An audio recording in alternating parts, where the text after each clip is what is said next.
वर्षा किसी भी सवाल का कोई जवाब नहीं दे रही थी। उसे पता था कि अगर अब उसने कुछ नहीं कहा और वो ऐसे ही बिहेव करती रही तो सबको पता चल जाएगा कि वो वैदेही नहीं बल्कि वर्षा है। इसलिए बचने का कोई रास्ता सोच उसने झट से अनुपमा जी को गले लगा लिया और रोने का नाटक करने लगी।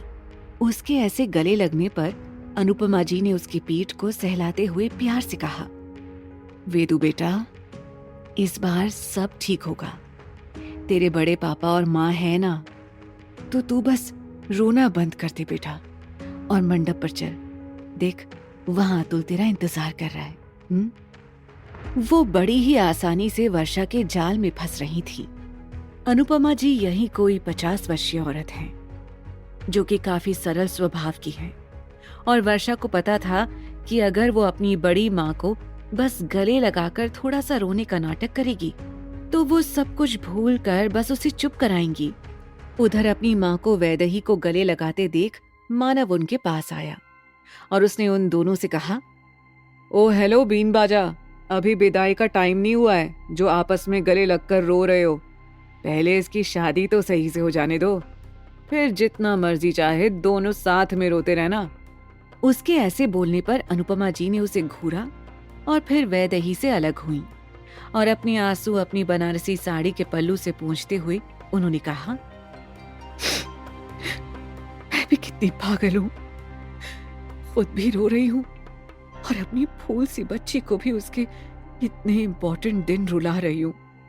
फिर उन्होंने इधर उधर देखते हुए कहा, ये वर्षा कहाँ रह गई?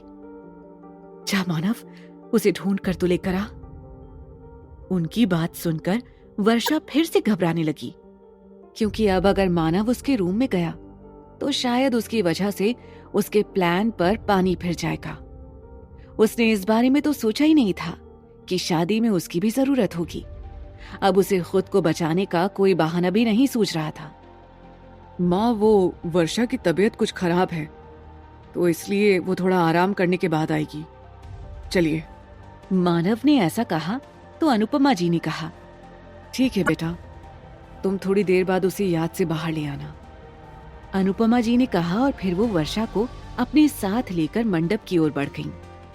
वर्षा अभी तक इस कंफ्यूजन में थी कि मानव ने अभी अभी ऐसा क्यों कहा कि उसकी तबीयत ठीक नहीं है, जबकि उसने मानव को अपनी तबीयत के बारे में ऐसा कुछ बताया ही नहीं था।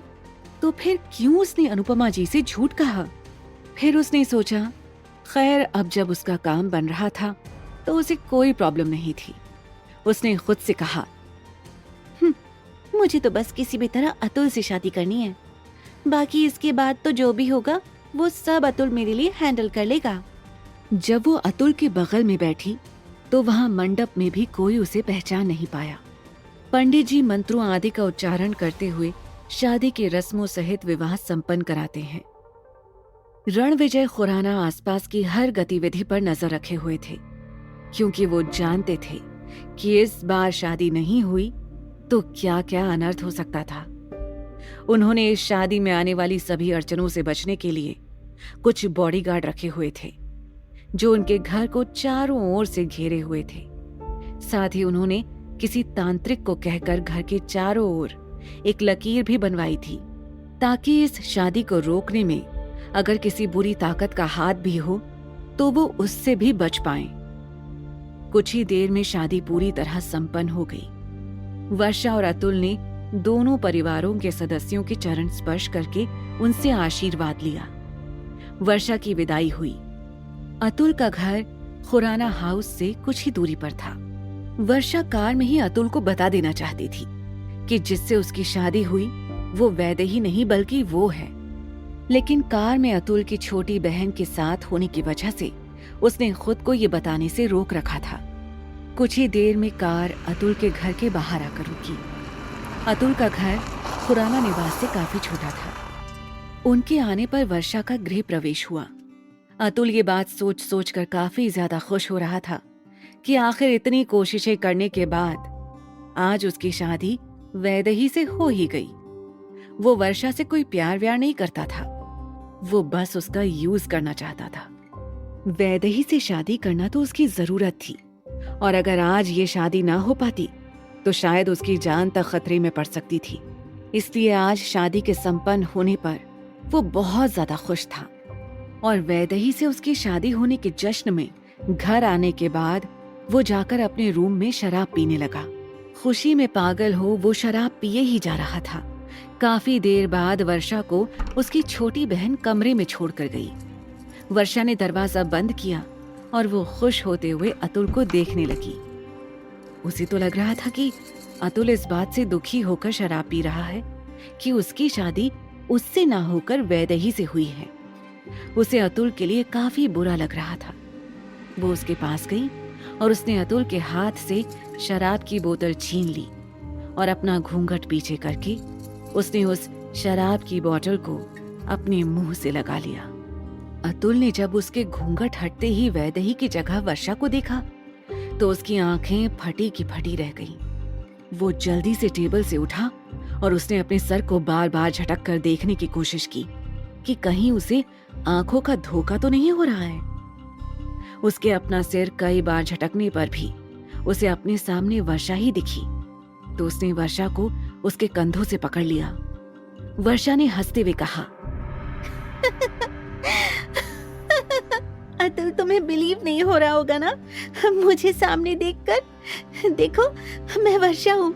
हम दोनों की शादी हो गई है अतुल। बिलीव तो मुझे भी नहीं हो रहा है, लेकिन सच में अब तुम मेरे पति हो। उसकी बात सुनकर अतुल ने उसे अपना आपा खोते हुए जोर से धक्का दिया, जिससे वर्षा दूर जाकर फर्श पर गिर गई। अतुल, क्या हुआ तुम्हें? तुम होश में तो हो ना? तुमने मुझे ऐसे धक्का क्यों दिया? वर्षा ने अपनी आवाज ऊंची करते हुए कहा। अतुल ने उसकी बात सुनकर अपने सिर पर दोनों हाथ रखते हुए खुद से कहा, काम डाउन। अतुल, पहले तुझे जानना होगा कि वैदेही कहाँ है। उसने फिर अपने चेहरे के भावों को शांत करते हुए वर्षा को उठने में मदद की और उससे पूछा, अब सॉरी वर्षा, अब मैं बस थोड़ा हैरान था, लेकिन तुमने ये सब कैसे किया? मतलब तुम वैदेही की जगह, और वो कहाँ है? वर्षा ने कहा, अतुल, वो दीदी ने मुझे। तुम्हें क्या? बताओ। अतुल ने डेस्परेट होकर पूछा। अतुल की बेचैनी देख उसने मन में सोचा, अगर मैं अतुल को बता दूं कि दीदी ने खुद मुझसे कहा है कि मैं उससे शादी कर लूं, तो शायद उसके दिल में दीदी के लिए कोई सॉफ्ट कॉर्नर बन जाएगा, जो मैं नहीं चाहती हूँ। अतुल सिर्फ मेरे हैं। ऐसा सोचकर उसने जल्दी से बहाना बनाते हुए कहा, अब अतुल, वो दीदी किसी लड़के के साथ भाग गई। मैंने उन्हें काफी समझाने की कोशिश की, लेकिन उन्होंने मेरी एक नहीं मानी और वो हम सबकी इज्जत को उछाल कर चली गई। फिर मैं दोनों परिवारों की इज्जत बचाने के लिए दुल्हन बनकर बैठ गई। और मैं तुमसे प्यार भी करती हूँ। शायद किस्मत यही चाहती थी कि हम दोनों एक दूसरे के होकर रहें, और अब मैं पूरी तरह से तुम्हारी हूँ। कहकर उसने अपना सिर अतुल के कंधे से टिका लिया। अतुल ने उसकी सारी बातें सुनकर उसकी आंखों में देखा, जिसमें साफ झूठ दिखाई दे रहा था। फिर भी उसने उससे कुछ नहीं कहा और वर्षा को गले लगाकर कहा, हाँ वर्षा, तुम सिर्फ मेरी हो। अतुल की बात सुनकर वो उससे अलग होकर उसे प्यार भरी निगाहों से देखने लगी। अतुल अभी मुश्किल से अपने गुस्से को छुपा पा रहा था और ऊपर से उसे वर्षा का ये नाटक झेलना पड़ रहा था। आखिर में उसने अपने चेहरे पर फीकी स्माइल लाते हुए कहा, वर्षा, तुम काफी थक गई होंगी ना? जाओ, सो जाओ। उसकी बात सुनकर वर्षा ने कुछ कहने की कोशिश की, लेकिन अतुल ने उसके गाल पर हाथ रखते हुए कहा, मुझे कुछ जरूरी काम है। ये कहकर वो उस रूम से बाहर निकल गया। अतुल के जाने के बाद वर्षा पूरी रात उसका इंतजार करती रही, लेकिन अतुल वापस नहीं आया। अगली सुबह जब अतुल की छोटी बहन ने उसके बेडरूम का दरवाजा खोलकर बिस्तर पर वर्षा को देखा, तो वो पूरी तरह से चौंक गई और उसने सभी घर वालों को वहां बुलाकर इकट्ठा कर लिया।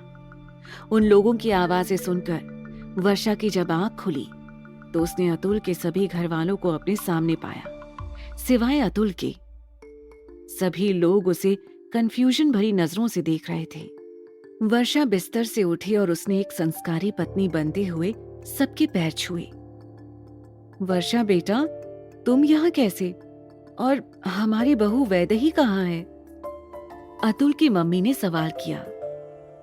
उधर दूसरी तरफ वैदेही अपने पंजाब के अमृतसर से सीधा राजस्थान के खूबसूरत शहर उदयपुर के शाही घराने में पहुंच चुकी थी और उसे इस बात की भनक तक नहीं थी कि उसके साथ क्या हुआ था और वो कैसे उस महल में आई। सुबह सुबह की धूप सफेद पर्दों से छनकर एक बड़े से कमरे के अंदर आ रही थी। उस कमरे में केवल नाम मात्र का ही सामान था। दीवार पर सजावट के तौर पर लगी बस कुछ बड़ी बड़ी तस्वीरें, कुछ पुराने से पीतल के बर्तन जो लकड़ी की टेबल पर पानी पीने के लिए रखे हुए थे, साथ ही एक बड़ा सा बिस्तर जिसका आकार गोल था और उसके आसपास सफेद पर्दे लगे हुए थे। रूम में आती चिलचिलाती धूप और खिड़की पर लगी हैंगिंग बेल की आवाज को सुनकर वैदेही की आंखें खुली। उठकर उसने अपनी अधखुली आंखों के साथ उबासी ली और बिस्तर से नीचे उतरकर अपनी स्लीपर्स खोजने लगी, लेकिन उसे वो रोज की तरह वहां पर नहीं मिली। फ्रस्ट्रेट होकर उसने अपनी आंखें खोलकर स्लीपर्स ढूंढना चाहा, लेकिन जब उसने कमरे के फ्लोर को देखा तो वो उसे कुछ अनजाना सा लगा। उसने रूम में एक सरसरी नजर डाली और रूम को देखने के बाद वो चौंक कर उठी और हैरान होकर रूम को देखने लगी। अचानक उसकी गर्दन में हल्का दर्द हुआ। उसे ये नहीं पता था कि कल रात उसकी गर्दन में इंजेक्शन इंजेक्ट करके उसे बेहोश किया गया था। तो आखिर कैसे पहुंची वैदेही राजस्थान के उदयपुर में? आखिर क्या मकसद था अतुल और रणविजय खुराना का? क्यों वो वैदेही की 22वीं सालगिरह से पहले उसका विवाह कराना चाहते थे?